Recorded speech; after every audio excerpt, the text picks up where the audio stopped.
Paham saya. Berarti maksudnya apapun yang terjadi dengan bisnis kita ketika orientednya adalah Allah Subhanahu wa taala, pasti nggak rugi.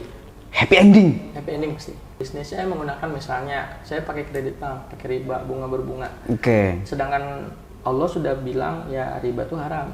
Oke. Nah, tapi kita masih memaksakan pakai riba. Kira-kira bisnisnya bagus nggak? Bagus banget. Bagus, di tetap awal. bagus. Gini doang naiknya, cus, naik ke atas. Betul. Big clip bahasa orang tua lompatannya di tapi lihat jatuhnya.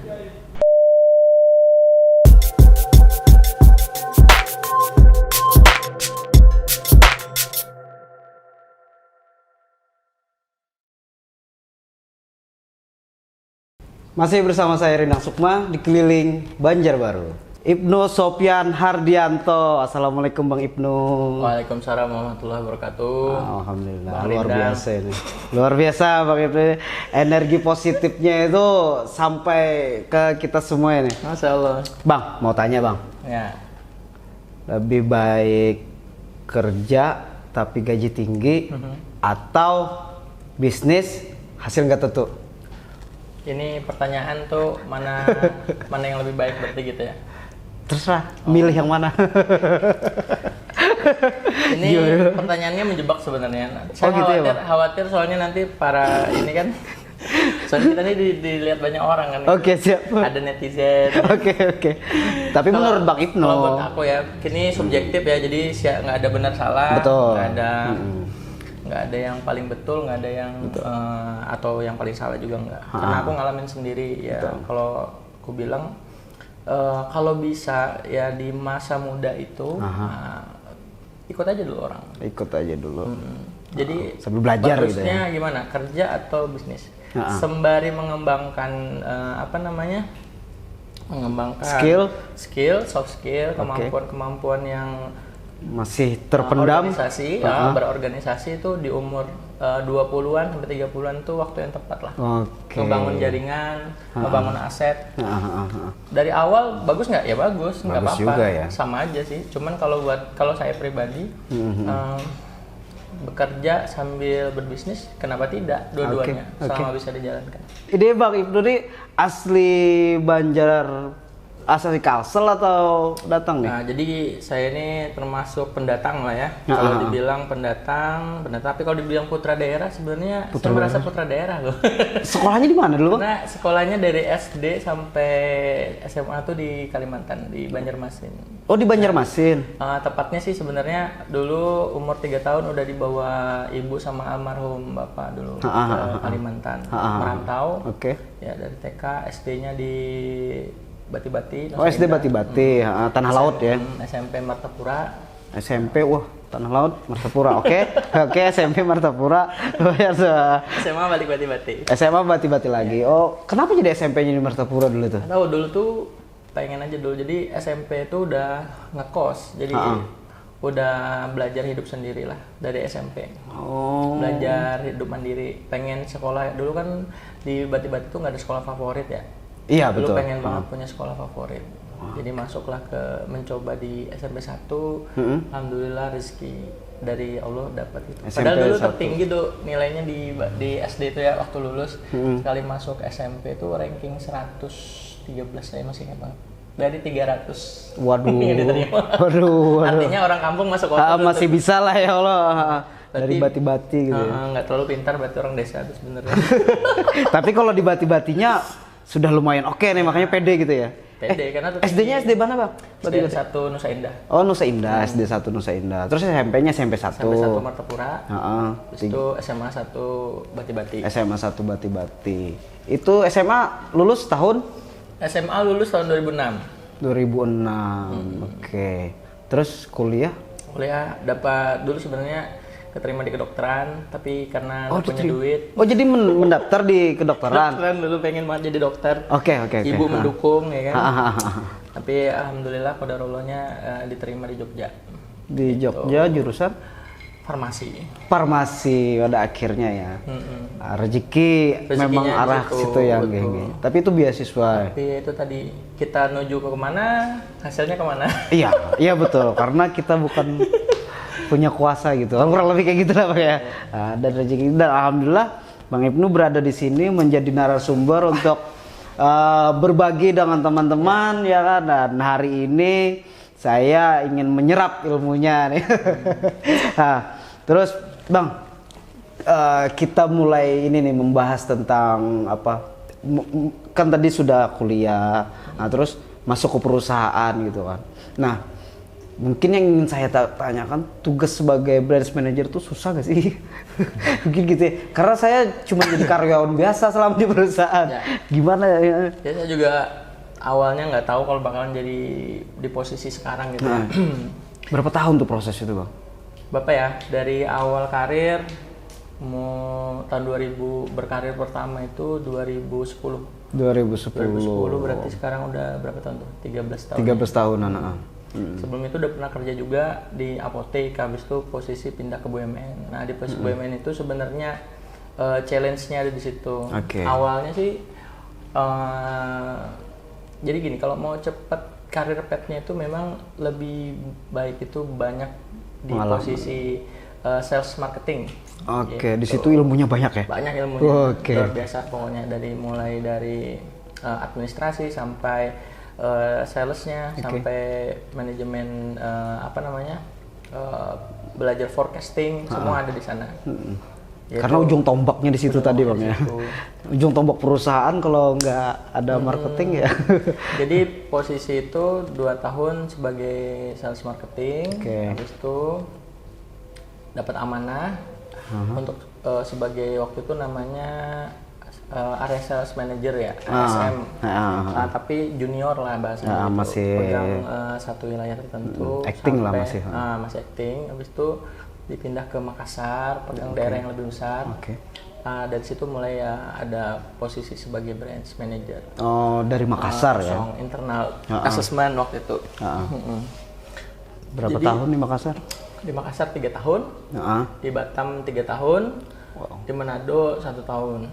Itu setiap daerah tantangan gimana? Di tiap daerah beda-beda. Yang dilihat kan pasti kulturnya, demografinya, semuanya macam-macam lah. Dari mulai ya itu tadi, habitnya beda-beda. Tiap daerah tuh punya karakteristik masing-masing. Masing-masing orang yang ditangani juga kan. Nah itu detailnya seperti apa Bang, tanggung jawab kita sebagai branch manager itu? Jadi gini, branch manager itu sendiri sebenarnya posisi manajerial ya, maksudnya strategik gitu, bukan posisi teknis. Jadi sebenarnya tugasnya tuh lebih utama adalah mengelola departemen-departemen yang ada di bawah. Itu posisinya. Departemen apa? Kalau di tempat kita mengelola 4 departemen minimal. Ya salah satunya pertama departemen supply chain. Di situ kita bilang gudang ya, supply. Ada warehouse ya. Habis itu departemen finance, keuangan. Kemudian ada departemen namanya RGA, Human Resource sama General Affairs. Tapi kalau di tempat saya itu plus sama legal compliance, jadi masalah perizinan itu ada di bawah kita. Yang paling besar supportnya itu kalau saya bilang 3 departemen itu departemen support sebenarnya. Tapi yang paling berat adalah ngelola departemen salesnya, penjualan, departemen penjualan. Jadi dan orang yang lebih banyak juga gitu yang di bawah. Yang di bawah paling banyak itu sejauh yang saya pernah pegang ya 4 departemen itu yang minimal kita bawa kita kelola. Untuk mengelola departemen itu sebenarnya dibilang sulit enggak juga. Jadi dibilang sulit itu enggak, tapi dibilang gampang juga enggak bisa digampang-gampangkan juga kan. Yang dibutuhkan jadi seorang branch manager itu adalah kemampuan untuk mengelola departemen itu dan mengelola people dan sistem. Karena di perusahaan itu kan ada sistem. Disitulah kita banyak belajar sebenarnya. Sistem. Kenapa nih perusahaan kok bisa besar? Apa sih organisasinya yang bisa kita pelajari? Ternyata di organisasi yang sebegitu besarnya dibutuhkan kemampuan untuk bisa mengelola departemen itu. Mana garis hierarki, mana garis koordinasi. Ya kan gitu ya bahasanya. Bang. Jadi kan mengelola people dan sistem, dan tentu saja Bang Ibnu kan masih punya garis hierarki yang tadi kan, pasti ada target kan dari atas gitu. Nah itu gimana tuh mengomunikasikan, menyampaikan ke di bawah kita biar apa ya, maksudnya nggak terlalu tertekan dengan target kan. Rasanya Itu gimana strategi Bang Ibnu nih? Kita semua tuh sebenarnya punya target ya. Cuman kita rubah kalau di tempat saya target itu kalau bahasa sih agak sedikit sombong namanya. Oke. Kenapa dibilang sombong? Karena target itu kan kita yang bikin seakan-akan kita mampu untuk capai. Oke. Jadi untuk mengubah psikologi tim biasa saya ubah itu sekarang. Kalau dulu target ya target sih sama aja. Cuma sekarang tuh lebih mudah dan lebih gampang mengelola orang supaya bisa kita kawinkan dengan sistem ini, supaya bisa collab dengan baik, ya kita ganti dengan bahasa-bahasa yang lebih positif gitu. Misalnya gini, target itu saya ganti dengan doa. Oke, target dengan doa, dengan harapan seperti apa? Harapan begini, di dalam doa itu kan ya sebenarnya ada target kan gitu, cuman bahasanya adalah gini, kita nih kalau saya lebih fokus gimana caranya teman-teman di bawah saya itu memahami betul konsep bekerja itu sendiri. Bekerja itu sebenarnya bukan hanya sekedar kerja gitu. Jadi kerja itu ya bagian puncak tertingginya ya kan buat ibadah sebenarnya. Nah disitulah kita coba masukkan nilai-nilai ibadah itu sendiri, implementasinya. Salah satunya mulai dari mengafirmasikan segala perkataan kita, bahasa yang lebih positif. Ya salah satunya itu tadi mengganti target dengan doa. Kenapa harus doa? Karena kalau target itu kesannya sih kalau saya versi saya itu kita yang punya kuasa, untuk menentukan kan. Bahkan kita yang ngatur gitu kan. Bisa nih 1M gitu. Bahasanya tuh lebih diproporsionalkan dengan kata doa. Kenapa? Karena dengan doa itu kita sebenarnya bisa berikhtiar. Tugas itu kan sebenarnya berikhtiar yang terbaik gitu ya. Betul. Jadi setelah kita melakukannya ikhtiar yang terbaik, tugas kita ikhtiar ini tapi secara dimensi ke bisnisnya ya salah satunya tetap ada namanya PDCA, plan, do, check, control ya, action, continuous improvement ya, itu PDCA. Sama. PDCA itu tetap dipakai sebagai sisi bisnisnya. Itu kan bagian teori-teori dalam berbisnis. Betul. Semua dipakai. Itu bentuk dari ikhtiar. Tapi intinya adalah ketika ada kendala di setiap perjalanan bisnis, entah itu tentang supply-nya yang bermasalah, entah itu tentang POP-nya yang kurang, apapun yang terkait tentang itu semua, itu bagian dari dimensi di luar kemampuan kita.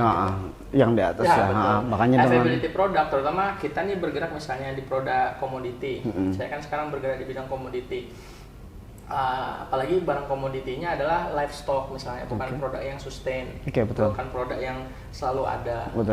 Saya kan jual misalnya di produk impor daging beku misalnya. Daging itu kan tidak selalu ada misalnya di posisi ini. Tapi bagaimana caranya kita mengikhtiarkan kategori produk yang memang sudah ada. Nah, cuman ketika sudah tidak tercapai dengan segenap kemampuan, ya itu adalah bagian dari proses. Betul. Nah, karena pasti ada faktor X gitu ya. Nah, merubah masalah menjadi challenge. Jadi mengatakan masalah itu bukan masalah, tapi challenge. Tantangan gitu ya. Merubah bahasa yang cukup sederhana itu kelihatannya gampang. Jadi tapi prakteknya susah. Karena betul. Kan kita tuh kan perusahaan tetap berbicara tentang bahasa target, masalah konvensional banget gitu ya. Cuman kita menerjemahkan ke bawah itu yang harus lebih saya maksud. Jadi mereka menangkapnya juga nggak begitu berat gitu kan, dipecah-pecah gitu kan. Dan kalau di level teknis itu kan sebenarnya mereka hanya butuh bagaimana mereka tahu tugasnya dengan clear, kristal clear gitu. Jadi tidak ada pertanyaan-pertanyaan yang justru membuat mereka jadi bingung dengan pekerjaan tersebut.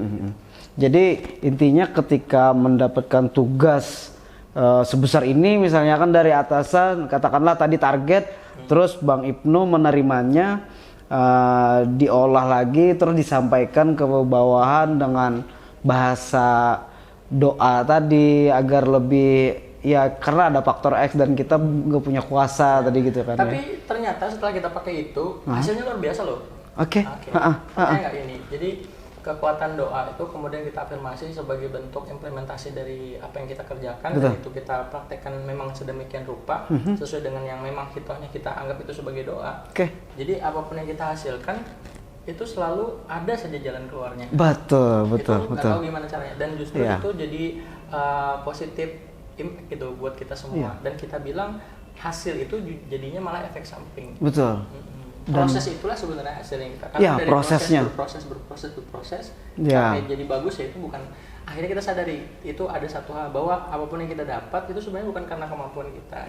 Betul. Itulah rezeki yang diberikan Allah Subhanahu wa taala. Proses added value yang kita dapat, kita bisa jadi lebih hebat dalam artian komunikasi komunikasi skillnya semakin bagus, negotiation skill semakin bagus, proses itulah yang justru membuat dari masalah-masalah yang datang tadi yang membuat kita jadi lebih dewasa gitu, jadi lebih bagus lagi. Iya betul. Jadi kita juga menjalaninya entah itu mau bisnis atau kerja sebagai karyawan, jadi sales itu tadi mereka juga menikmati dan ya insya Allah berkah gitu kan, karena apa yang dilakukannya lillahi ta'ala, kurang lebih kayak gitu ya, karena doa tadi gitu. Ya, jadi kita tuh harus membangun, kalau saya bilang minimal itu 3 kesadaran yang paling penting. Apa itu? Apa pertama? Yang pertama adalah sebenarnya kita ini tidak punya kuasa terhadap betul, masalah. oke. Habis itu kita kesadaran yang kedua, ketika kita dapat masalah tuh sebenarnya itu tadi yang pertama ya, maksudnya ketika dapat masalah tuh nanti gimana sih respon kita gitu. Oke. Yang kedua itu kepada siapa kita menyandarkan masalah itu. Oke. Mereka harus paham betul. Dan tidak lain hanya kepada Allah Subhanahu Wa Taala. Kurang lebih kayak gitu ya. Paham ya. Tapi luar biasa ini. Sumpah ini ilmu baru banget nih bagi teman-teman yang biasa menjalankan bisnis kapitalis. Ya harus nonton video ini, edisi spesial ini luar biasa. Yang ketiga adalah kesadaran bahwa sebenarnya kita tuh kerja bukan untuk kita sendiri gitu. Oke.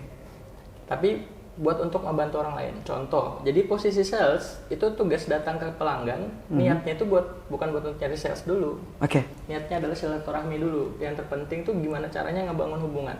Sehingga yang dibentuk itu adalah customer engagement-nya. Gitu. Jadi yang didapat itu bukan profit oriented-nya dulu nih. Tapi tentang konsumen oriented-nya dulu. Ya gitu. Iya, silaturahmi tadi. Betul. Gitu, yang kedua niatnya adalah ngebantu orang. Karena kita ini kan di sales itu yang kita jual memang produk, tapi sebenarnya kita ngebantu bisnis dia. Iya betul. Betul. Iya. Nah, ketika kita rubah mindsetnya ke situ, yang terjadi itu sebenarnya justru nanti energi positif itu tumbuh. Gitu. Tumbuh itu 2 arah, Bang. Ya, Gak cuma dari saya sebagai penjual, tapi abang sebagai pembeli juga merasa terbantukan. Jadi saya bilang sales tertinggi itu bukan taking order, tapi sales advisor. Jadi keikhlasan itu terbentuk, Bang ya. Dan itu ngebangunnya lama, Bang. Kelihatannya sebentar karena kita tuh kan di perusahaan sebenarnya ngebangun habit. Di organisasi itu ngebangun habit. Dari habit terbentuk namanya behavior, kebiasaan. Ya, betul. Habis itu baru terbentuk namanya karakter. Betul Nggak? Contoh, kita masuk ke dunia kerja itu kan pasti penuh dengan intrik-intrik gitu. Betul. Tapi ketika mengkondisikan ini, nah tugas itulah branch manager itu mengolah itu menjadi sebuah saya bilang ini sebenarnya ini kayak puzzle gitu. Kita coba bentuk ini dari departemen ini itu pasti bersinggungan. Tidak mungkin tidak ada persinggungan. Cuma kita jadikan persinggungan itu bagian dari proses untuk pendewasaan tadi. Ketika habit sudah kita bentuk dulu internal, untuk ngomong apapun itu di eksternal nanti, jadi masalah-masalah eksternal itu justru lebih mudah dipecahkan ketika internalnya sudah kuat. Jadi hulu ke hilir dulu ngomongnya. Betul. Sebelum keluar ke dalam dulu gitu. Betul. Dalamnya dulu dibenerin gitu. Organisasi yang terpenting itu di organisasi yaitu tadi ngebangun habit. Jadi kalau kita punya tim ya yang paling penting ngebangun habit, justru itu yang bikin kita akhirnya jangka panjang gitu. Hubungan dengan karyawan jangka panjang. Dari karyawan dengan customer jangka panjang kan kita banyak arah nih. Ya kan, selain ke karyawan, ke atasan juga. Betul. Ya jadi kan, kita membangun fundamental si karyawan ini dulu ya, agar benar-benar ini ya, jualan tuh seperti ini. Ya kan, teknik jualan tuh seperti ini gitu ya, teknik usaha kerja itu seperti ini. Bukan belajar teknik menipu ya, seni menipu. Enggak. Tapi spoiler ya. Nggak, kadang sering terjadi mereka mengatakan ini adalah seni marketing, Bang. Betul. Tapi saya rasa semakin kesini kok kayak seni menipu nih. Karena apa yang bagus kecap nomor 1. Nah, kurang lebih itu. Itu yang saya maksud. Itu sih sebenarnya ya teknik ya, itu teknik apa ya saya bilang, teknik marketing bisa dibilang dulu kita juga jualan seperti itu. Tapi kita rubah lah sekarang tuh gini. Di dalam produk tuh tentu ada plus minus, dalam satu produk yang kita jual ada plus minusnya. Tapi yang lebih ditonjolkan yang mana nih kan? Makanya di dalam setiap produk tuh harus punya, kalau kita punya produk ya harusnya punya brand DNA-nya dulu gini. Apa sih yang jadi fitur benefitnya? Apa sih yang mau di value-nya apa ada value-nya, apa yang menjadi unique selling proposition yang bisa kita jual.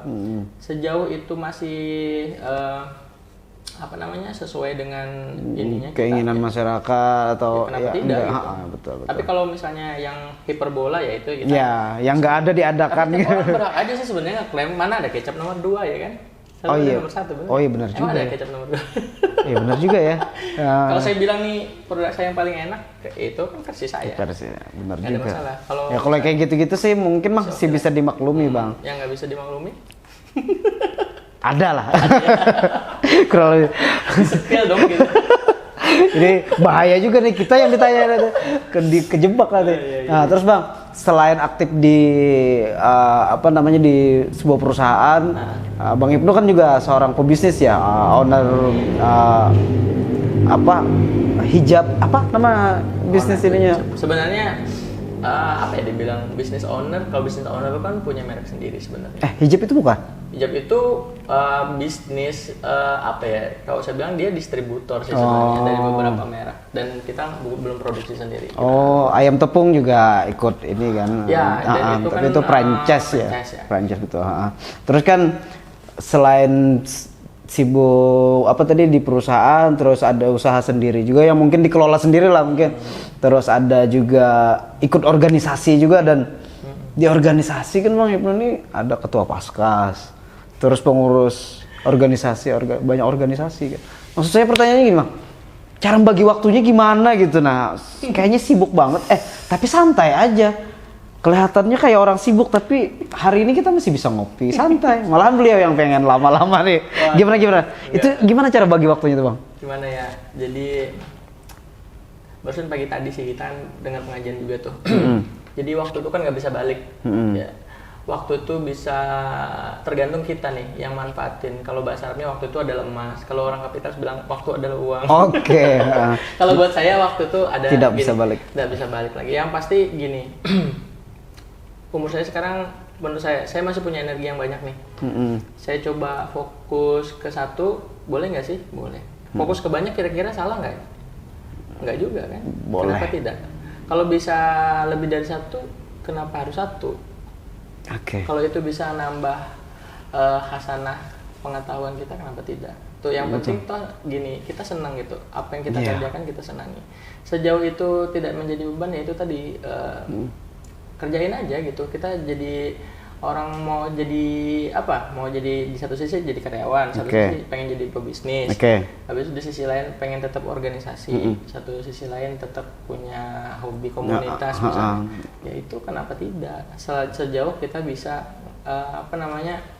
nyaman dengan kondisi itu. Ngebaginya ya kembali lagi, kembagi itu sama kayak kita gini lah. Saya punya dua pilihan nih. Satu main game, satu saya ngerjakan sebuah ilmu baru gitu, project. Ketika saya main game, tentu saya tahu ini bakal kemana arahnya. Yang kedua saya main game, saya ngerjain project, saya tahu hasilnya arahnya kemana. Sebenarnya pilihan waktu itu ada di tangan kita.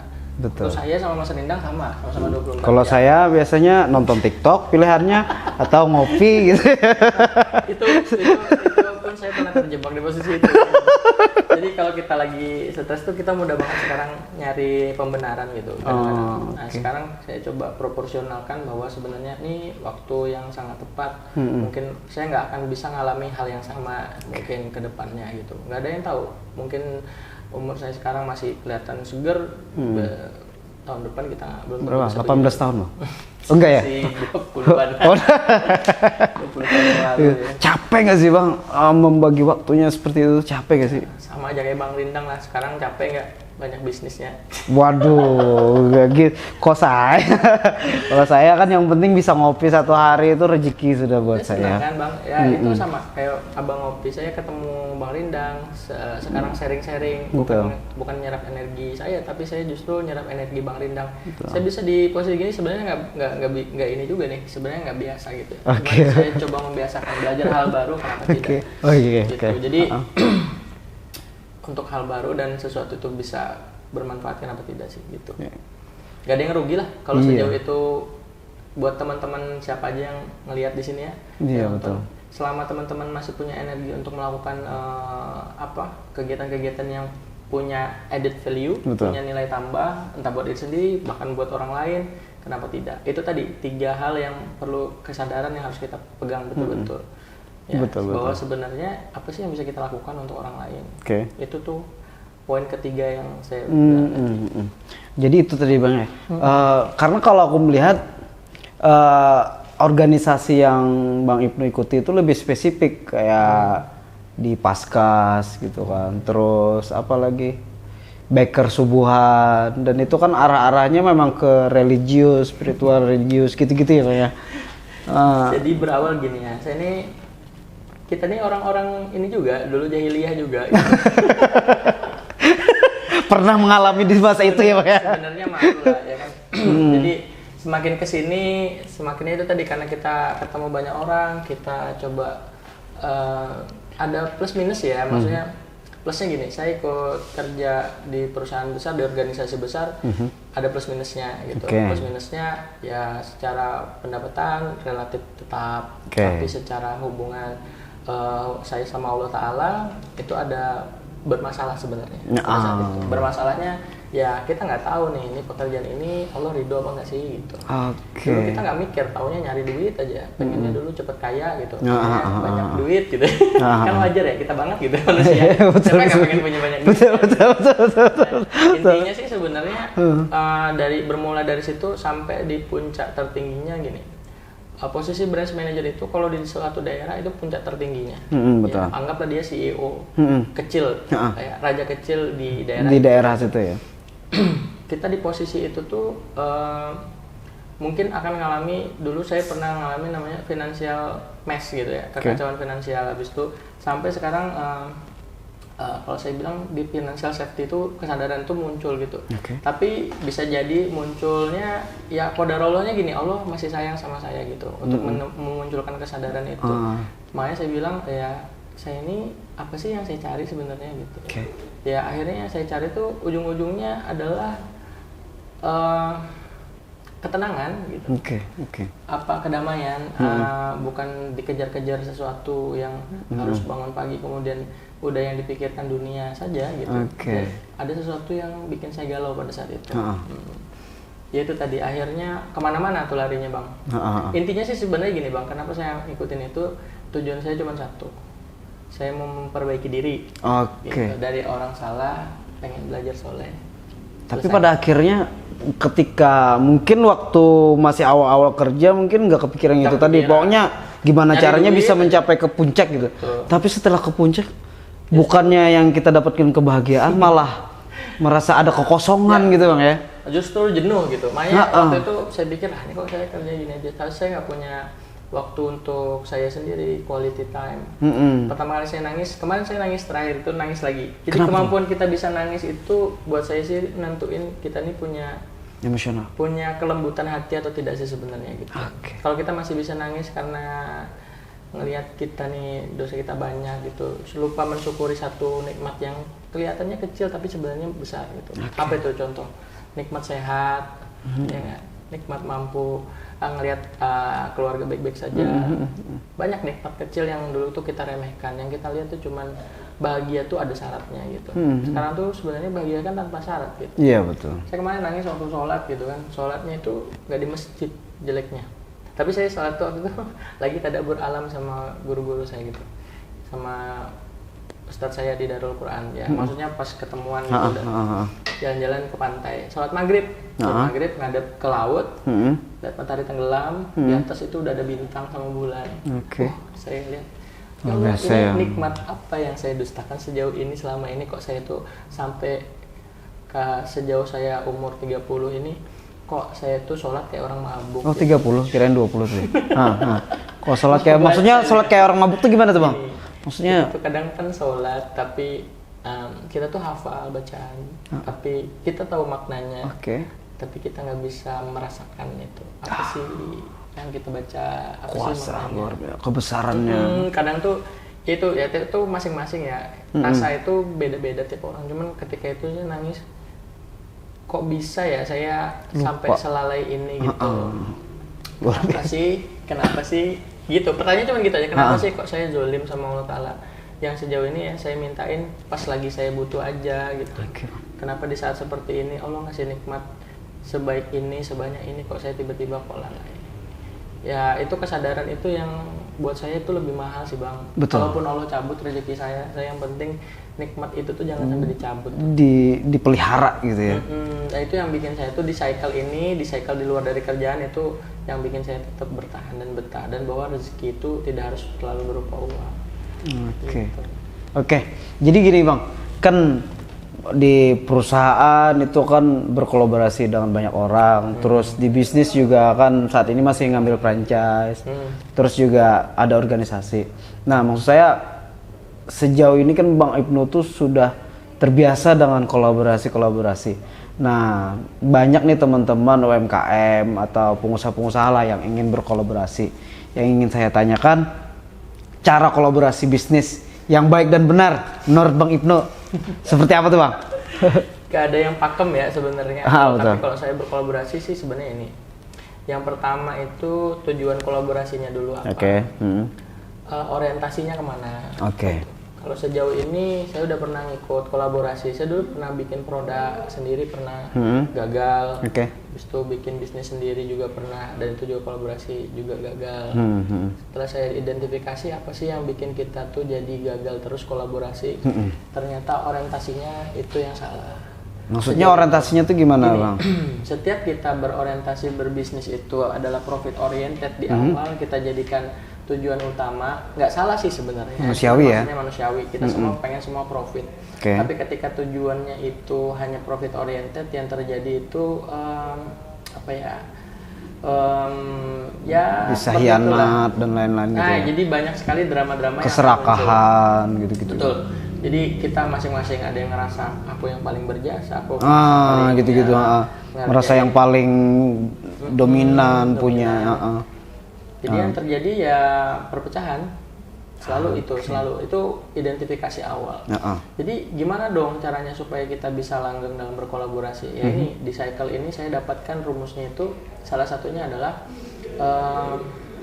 Allah oriented sih sebenarnya saya bilang. Kenapa orientasinya Allah Ta'ala? Ini agak berat sih sebenarnya.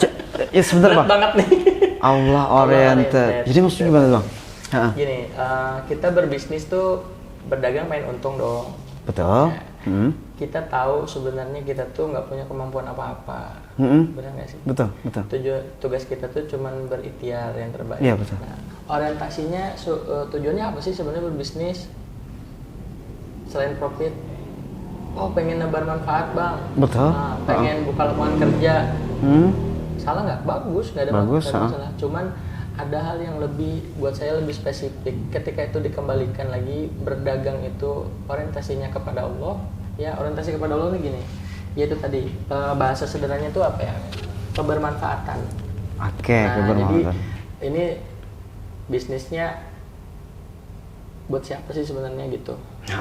Ya buat Allah Ta'ala. Tujuannya apa sih? Ya pengen berinfak, bersedekah, berzakat sebanyak-banyaknya. Jadi gitu. itu dulu dilibatkan itunya dulu tadi ya? Enggak juga, ya jadi gimana ya? Ini nih agak berat nih kayaknya bahasanya nih. Coba bahasa yang ringan-ringan Bang. Jadi gini, tapi saya masih di dalam kolaborasi nih. itu selalu melibatkan Allah gitu, intinya gitu. Allah. Kenapa? Jadi kita ketika berbisnis melibatkan Allah itu pasti jarang gagal. Kenapa?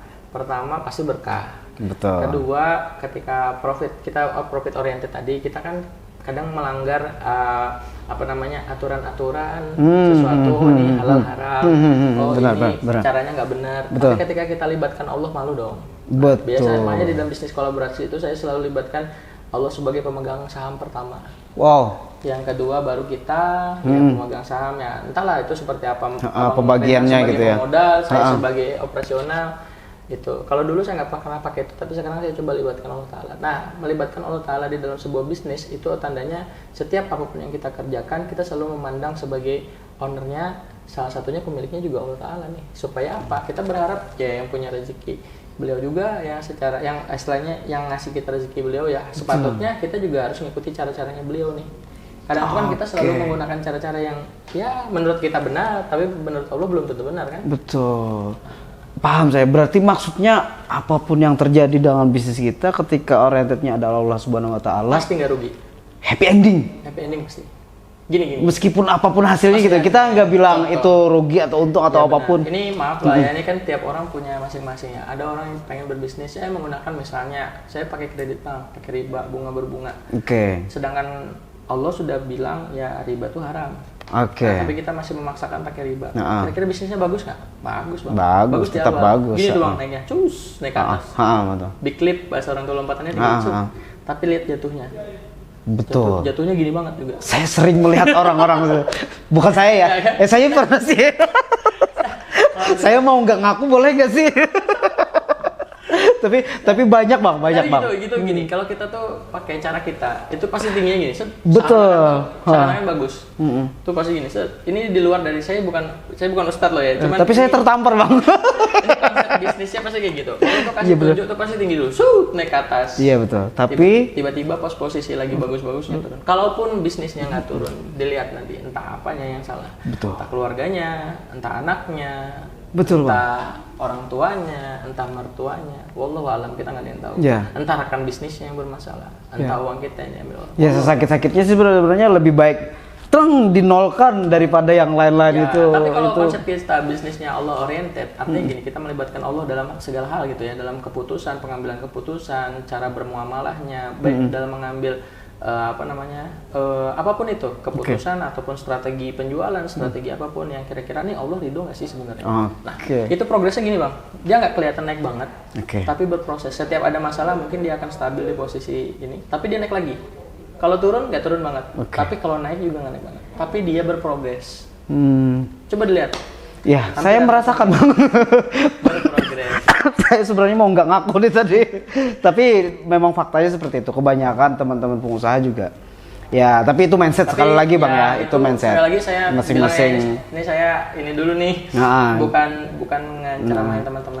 Kita harus disclaimer dulu itu mindset masing-masing. Kalau saya berpikirnya bisnis itu tidak harus modal dari bank, bisa kerjasama, kolaborasi. Cuman itu tadi kolaborasi yang baik adalah ketika kita tetapkan satu tujuan itu tidak hanya berpikir tentang ini tentang perusahaan kita aja, untuk keuntungan kita aja. Yang penting kita happy.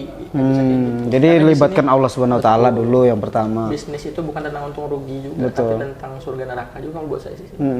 Terus yang kedua apa lagi nih bang? Yang pertama kan tadi Allah oriented tadi kan. Ya Allah oriented itu sudah itu secara ini ya fundamental dulu gitu. Jadi apapun yang kita kerjakan itu kita ngerasa Allah itu bagian dari bisnis kita. Betul. Kedua ya itu tadi pemegang saham tadi. Ya Allah sebagai pemegang saham. Kalau saya sih libatkanlah Allah sebagai pemegang saham. Insya Allah itu nggak jadi masalah. Contoh di franchise pun kita lakukan hal yang sama. Allah sebagai pemegang saham walaupun secara keseluruhan itu adalah milik saya. Kita punya kuasa apa sih gitu kan. Tapi ketika kita berkomitmen, ya Allah nih potong depan nih.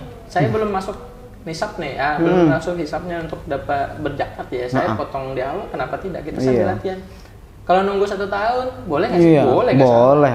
Tapi kita melatihnya seperti itu. Betul. Insya Allah berkah. Sejauh ini bisnis yang dijalankan, alhamdulillah qadarullah. Ya bukan karena kemampuan kita sekali lagi, karena Allah sayang sama kita ya. Kita dikasih rezeki lebih, terus diposisikan gini. Ada aja. Ya gimana? Sekali lagi itu tadi bentuk dari setiap ada masalah ada nggak sih? Ada. Cuma itu tuh kalau kita mandangnya Allah oriented, setiap masalah tuh kita ngelihatnya tuh bukan masalah jadinya, challenge. Jadi ini ujian apa lagi nih mau Allah kasih supaya kita naik kelas, supaya kita berproses. Gitu kira-kira. Luar biasa ini udah banyak nih ilmu baru lagi nih. Kolaborasi, iya sering kan kolaborasi itu nanti pecah di tengah jalan, macam-macam. Permasalahannya pasti macam-macam.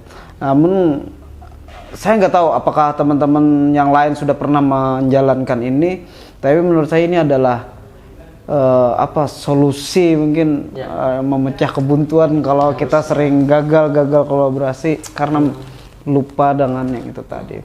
Soalnya kita lagi mau bikin PT juga nih. PT yang dimana kita libatkan Allah Ta'ala. Kita lihat nanti 3 bulan, 6 bulan, 1 tahun ke depan apa yang terjadi, ya kan? Wah, jadi ada challenge-nya nih ya, luar biasa. Benar. Nah, terus bang. Tips untuk mendapatkan rezeki yang berkah dalam Islam yang Bang Ibnu amalkan nih. Ini bukan kata saya ya. Ya betul. Allah Ta'ala. Yang Bang Ibnu amalkan tapi gitu. Sejauh ini yang saya amalkan pertama adalah ikutin apa yang kata Allah bilang. Udah itu aja selesai. Kalau Allah bilang haram, haram, jangan dideketin. Kata Allah, kalau bilang ini ragu-ragu, syubhat, lebih baik ditinggalkan. Sejauh itu apa namanya, Allah nggak senang. Kalau buat saya nih ya, ini kan masing-masing lagi. Itu mending janganlah. Apa yang Allah bilang di sini berdagang semua bisnis sebenarnya baik aja. Tapi sejauh itu kemudian kita nggak tahu bang hukumnya apa nih ya kalau saya jualan ini misalnya. Ya kita tanya sama yang lebih paham. Ini boleh nggak sih? Ini akadnya boleh nggak? Ini boleh nggak? Kalau nggak boleh ya nggak usah. Ya memang banyak bisnis yang baik tapi belum tentu benar gitu kan maksudnya.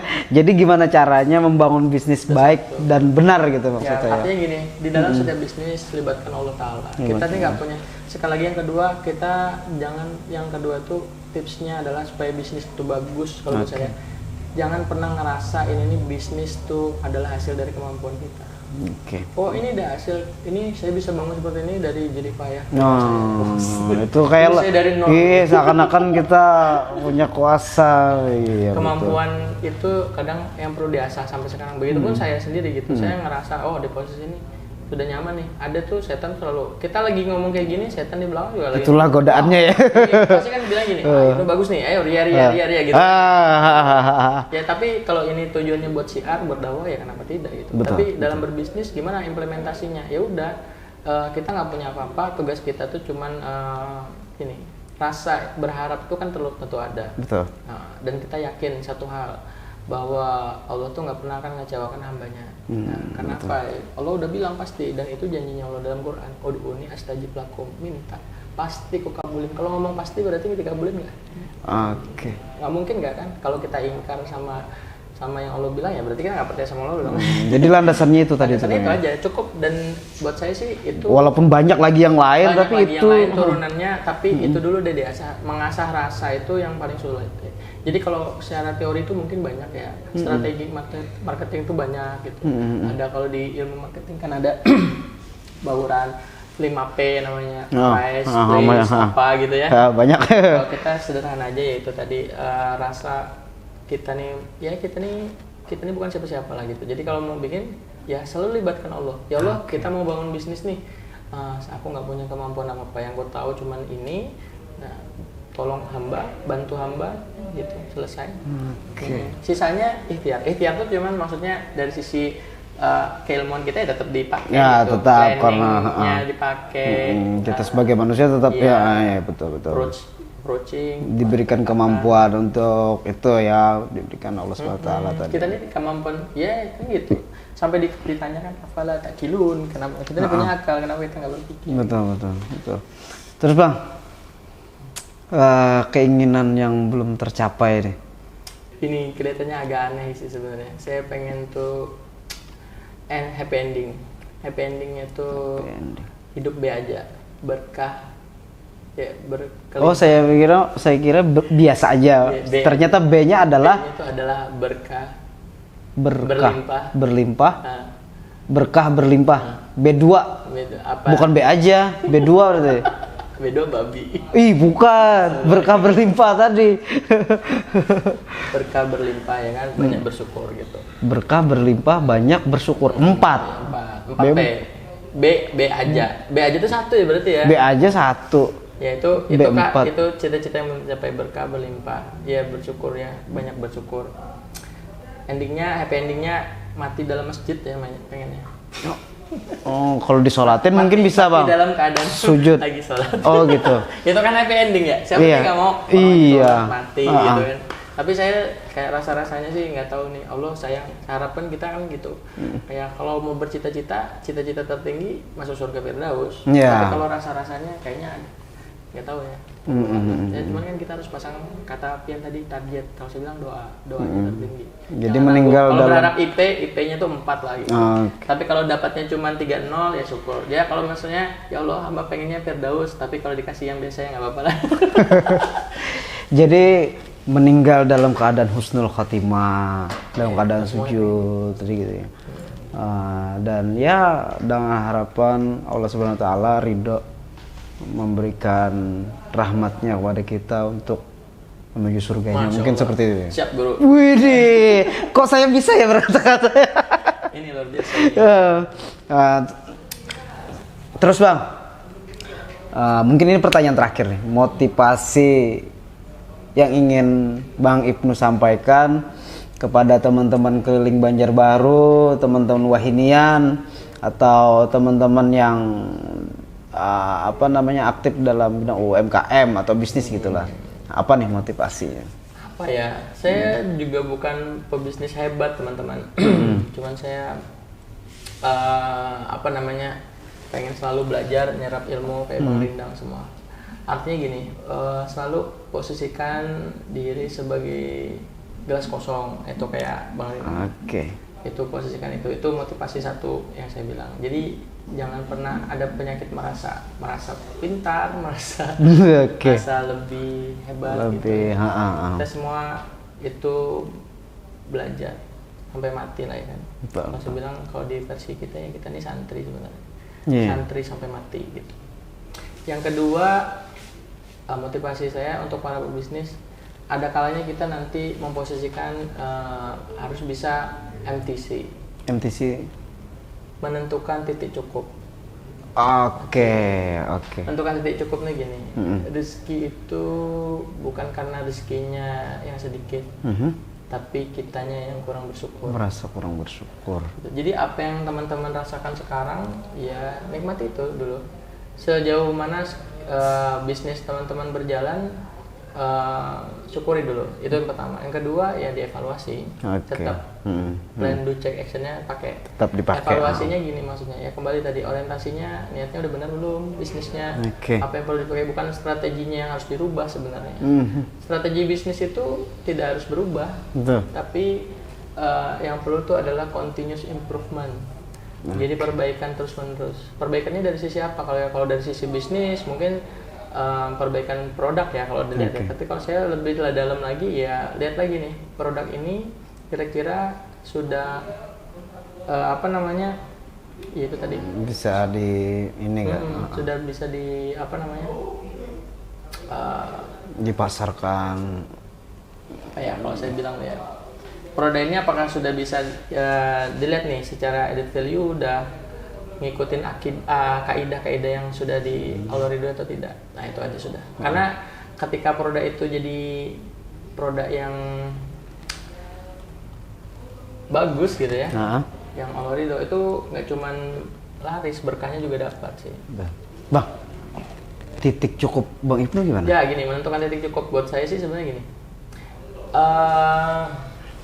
Menentukan titik cukup itu contoh konkret adalah gini, saya tuh senang handphone.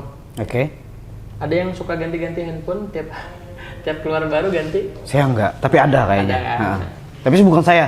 Sekarang gitu, sama kayak kita punya motor. Yang menentukan titik cukup tuh sebenarnya gini. Mungkin Bang Rindang punya uang 1 miliar, 2 miliar. Amin. Kemudian apakah kita boleh nyari lebih? Boleh. Cuma menentukan titik cukupnya adalah gini. Lihatnya dari sisi apa nih? Dari sisi fungsinya atau gengsi. Nilai gengsi. Jadi kalau menentukan titik cukup buat saya adalah ngelihat dari sisi fungsinya dulu. Oh nih cukup satu mobil cukup nggak? Cukup. Bisa bawa keluarga. Ya cukup sudah. Menentukan titik cukup tuh harus ada, karena kalau kita nggak dapat menentukan titik cukup, yang terjadi itu lama. Betul nggak? Betul. Semua dikuasai. Boleh nggak sih? Boleh aja sih, nggak ada masalah. Itu kan hak masing-masing ya. Kalau saya sih gitu, MTC itu menentukan titik cukup, posisi di mana kita bisa bersyukur. Ketika udah cukup dengan mobil Avanza misalnya, kan nggak perlu Fortuner gitu kan misalnya. Sebenarnya boleh aja. Dapat itu. Cuman intinya gini, yang dilatih MTC itu kelapangan hati. Jadi kita sama-sama begini. Hati lapang, rezeki datang. Hati lapang, rezeki datang gitu. Hati lapang, rezeki datang. Hati sempit, rezeki sedikit. Hati sempit, rezeki sedikit. Ya, gitu. Iya. Hati lapang, rezeki datang. Hati sempit, rezeki sedikit. Oke, jadi luar biasa. Iya. Benar kan? Ya, karena sebenarnya gitu, yang melapangkan rezeki itu, kalau kita yang melapangkan hati rezeki, itu rezekinya datang sendiri. Tapi ketika dapat yang segitu, kita syukuri. Nah, ketika melapangkan rezeki, itu nanti Allah tambahkan lagi yang lainnya, rezeki-rezeki lain. Betul. Rezeki itu tidak harus berupa uang. Iya betul. Pertemanan. Seperti ini sharing-sharing dengan ilmu gitu kan. Iya. Nah, paham Bang Eman ya? Itu Fortuner Murtad jangan dijual, itu syukuri aja itu. Gak apa-apa. Nah, itu bagian dari rezeki. Kan? Iya betul. Gak betul. boleh nggak sih 4 ya nggak apa-apa. Nah, saya cukupnya 4. Iya. Luar Kembali biasa lagi nih. definisinya. Iya betul. Luar biasa nih. Saya terima kasih Bang Ibnu sudah mau sharing kepada teman-teman semua. Mudah-mudahan Bang Ibnu senantiasa diberikan kesehatan, kekeluargaan, dan dirahmati Allah Subhanahu wa taala. Saya juga disclaimer ya sebelum ditutup. Aha. Artinya apa yang saya sampaikan ini bukan menggurui satu. Oke. Saya sharing, ini tidak terkonsep ya. Dipotong boleh nih nggak apa-apa. Tapi tetap ya, Bang Ibnu tuh tetap humble orangnya gitu, luar ini biasa. Saya bukan bermaksud menggurui, saya nggak punya ilmu apa-apa. Teman-teman di luar sana pasti lebih hebat-hebat. Cuma mungkin ya sedikit beberapa konsep yang saya sampaikan semoga sih bisa bermanfaat sih. Ya, Gitu. alhamdulillah. Itulah Bang Ibnu, luar biasa. Terus terima kasih juga buat teman-teman yang sudah menonton. Jangan lupa like, subscribe, dan komen. Wah, kurang lebih kayak gitu ya. Udah kayak YouTubers juga nih, vlogger ya. Saya akhiri, wabillahi taufiq wal hidayah. Wassalamualaikum warahmatullahi wabarakatuh. Waalaikumsalam warahmatullahi wabarakatuh. Dadah.